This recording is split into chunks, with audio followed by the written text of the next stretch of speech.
صحیح بخاری سے ہے، انٹرنیشنل نمبر کے مطابق 1380، اور مشکات میں اس کا نمبر ہے 1647۔ بڑی رکت انگیز یہ حدیث ہے۔ آپ صلی اللہ علیہ وسلم نے فرمایا جب جنازے کو رکھا جاتا ہے اور لوگ میت کو اپنے کندھوں پر اٹھا کر چلتے ہیں تو میت کلام کرتی ہے، بولتی ہے۔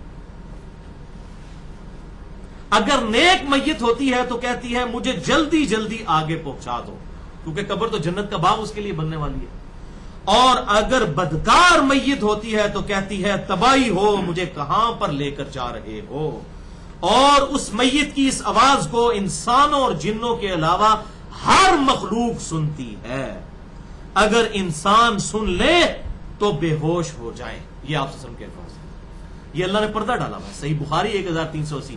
یہ میں کوئی وہ سٹوری بک نہیں پڑھ رہا، احادیث کی کتاب ہے، بخاری اور مسلم کی متفق علیہ حدیث ہے۔ بخاری میں 1374، مسلم میں 7216 اور مشکات میں 126 نمبر ہے اس کا۔ لیکن جو بخاری کا ترک ہے میں وہ بیان کرنے لگا ہوں 1374 بخاری، اور اسی کے تحت میرا وہ لیکچر بھی ہے، مسئلہ نمبر 78، صراط مستقیم اور قبر کے 4 سوال، 3 نہیں 4 سوال۔ آپ صلی اللہ علیہ وسلم نے فرمایا جب مردے کو دفنا کر لوگ چلے جاتے ہیں تو وہ جانے والوں کی جوتیوں کی آواز بھی سنتا ہے، یعنی اللہ تعالیٰ اس کے ساتھ ایسا معاملہ کرتا ہے کہ وہ جانے والے کی جوتیوں کی آواز بھی سنتا ہے۔ ویسے اگر آپ کیمرہ لگائیں آپ کو نہیں نظر آئے گا، آپ کو ویسے ہی وہ نظر آئے گا جیسے اس کو لٹایا گیا، کیونکہ یہ پردے والی زندگی ہے، برزخ کی، جو میں نے پچھلی دفعہ ڈسکس کیا تھا۔ جوتیوں کی آواز کیوں سنتا ہے؟ اگر نیک ہوگا تو خوش ہوگا کہ میں نے ان پر رلائی نہیں کیا تھا، اور بدکار ہے تو وہ پریشان ہو جائے گا کہ میرا ان پر بھروسہ تھا، مجھے تو ڈال کر چلے گئے۔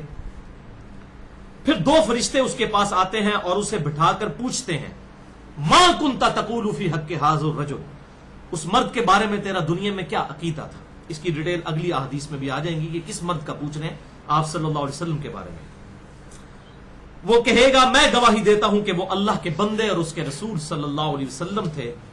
پھر اسے جہنم اور جنت دکھائے جاتے ہیں، اور اگر وہ مومن ہوتا ہے اور سوالوں کے جب جواب دے لیتا ہے تو اسے بتایا جاتا ہے یہ جنت تیرا ٹھکانہ ہے۔ دوزخ بھی ساتھ دکھائی جاتی ہے کہ اگر بچوں جی جواب نہ آتا تو یہاں تو انہیں جانا تھا، اب یہ جنت تیرا ٹھکانہ ہے۔ اور جب منافق کو قبر میں رکھا جاتا ہے تو وہ سوالوں کے جواب میں کہتا ہے لا ادری لا ادری، مجھے کوئی معلوم نہیں، مجھے کچھ معلوم نہیں، میں وہی کہتا تھا جو لوگ کہا کرتے تھے، یعنی سن سنا کے سننی۔ لوگ کہتے تھے این جی ہوتا ہے، میں بھی کہتا تھا این جی ہوتا ہے، اسی تو شروع تو این جا، پڑھ پڑھا کے سننی نہیں، سن سنا کے سننی۔ پھر فرشتے اس سے 4تھا سوال کرتے ہیں وہاں پر اور کہتے ہیں لا دریتا ولا تلیتا، تو نے خود کوشش کر کے حق حاصل کرنے کی کوشش کیوں نہیں کی، یا جو حق حاصل کیا ہوا تھا اس کے ساتھ چلنے کی کوشش کیوں نہیں کی؟ حق حاصل کیا ہوا تھا اس کے ساتھ چلنے سے مراد یہ ہے کہ اس سے دیکھا کہ بھئی یہ کتاب و سنت کے راستے پر جو لوگ چل رہے ہیں اس راستے کو اڈاپٹ کرنے کی کوشش کیوں نہیں کی تم نے؟ اللہ۔ تو جب وہ سوالوں کے جواب نہیں دے پاتا تو فرشتے اس کے سر پر ایک ہتھوڑا مارتے ہیں اور وہ چیختا ہے اور چلاتا ہے۔ اس کی آواز کو جنوں اور انسانوں کے علاوہ ہر مخلوق سنتی ہے۔ جن اور انسان اس لیے نہیں سنتے کہ وہ مکلف ہیں شریعت کے، اللہ تعالیٰ نے ان پر پردہ رکھا ہوا ہے، ادروائز تو اگر پردہ اٹھ جائے پھر تو انہوں نے مان ہی لینا ہے۔ تو جنوں اور انسانوں کے علاوہ ہر مخلوق اس کی چیخ و پکار کی آواز کو سنتی ہے۔ اگر جنوں اور انسان سن لیتے، جن اور انسان، تو میں کہتا ہوں کہ دنیا میں ہی فیصلہ ہو جاتا۔ ہو سکتا ہے کسی بڑے بزرگ کو آپ دفنا کر آتے، دھڑال کی آواز پیچھے سے آتی نہ، اوہ اسی تو بڑا بڑا سمجھتے تھا انہوں، کسی جماعت کے امیر کو، کسی عالم کو، کسی پگڑی والے کو، کسی داڑھی والے کو، اور اس کو بیچارہ سادہ سا مسلمان، اس کو آپ دفنا کے آتے کہتے ہوں تک تو آواز کوئی نہیں آئی، تو وہ تو یار بڑا چنگا بندہ سی۔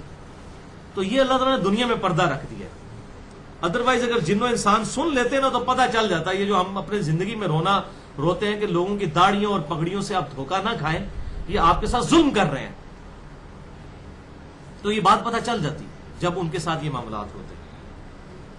اچھا، یہاں پر یہ بات آئی کہ مردے کو اللہ تعالیٰ سنوا دیتا ہے جانے والوں کی جوتوں کی آواز، تو جہاں جہاں احادیث میں مردے کا سننا ثابت ہے، اہل سنت کا اتفاقی عقیدہ ہے کہ وہ سننا جائز ہے، بالکل ثابت ہے۔ اس کے بارے میں عقیدہ رکھنا، سماع موتا کا ایسا عقیدہ رکھنا جو کتاب و سنت سے ثابت ہے، وہ جائز ہے۔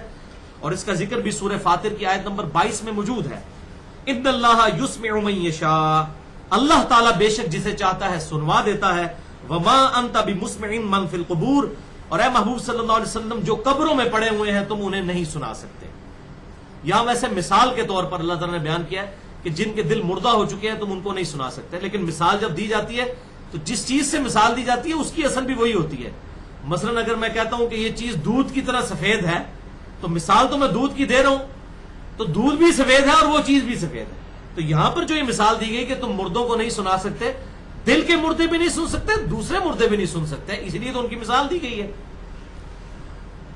اسی طریقے سے بخاری اور مسلم میں آتا ہے کہ جو قلیب بدر والے تھے، بدر کے کنویں میں جن کافروں کی لاشیں ڈالی گئی تھی، آپ صلی اللہ علیہ وسلم نے ان سے خطاب کیا تو سیدنا عمر نے پوچھا یا رسول اللہ صلی اللہ علیہ وسلم یہ تو مردے ہیں، یہ نہیں سنتے؟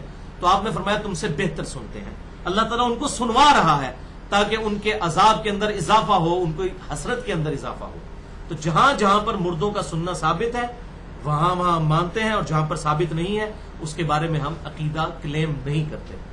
لہذا یہ عقیدہ جو سماع موتا کا عقیدہ ہے، چاہے صوفیاء کے ہاں آیا، چاہے امام ابن تیمیہ اور ان کے شاگرد امام ابن قیم کے ہاں آیا، یہ بالکل باطل عقیدہ ہے، اور یہ کتاب و سنت کے بنیادی عقائد کی جڑ کاٹنے والا عقیدہ ہے۔ تو چاہے یہ امام ابن تیمیہ کا عقیدہ ہے، چاہے صوفیاء کا عقیدہ ہے، دونوں کے ہاں یہ عقیدہ پایا جاتا ہے، جس کی وجہ سے ہمیں ان سے اختلاف رائے ہے اس مسئلے میں۔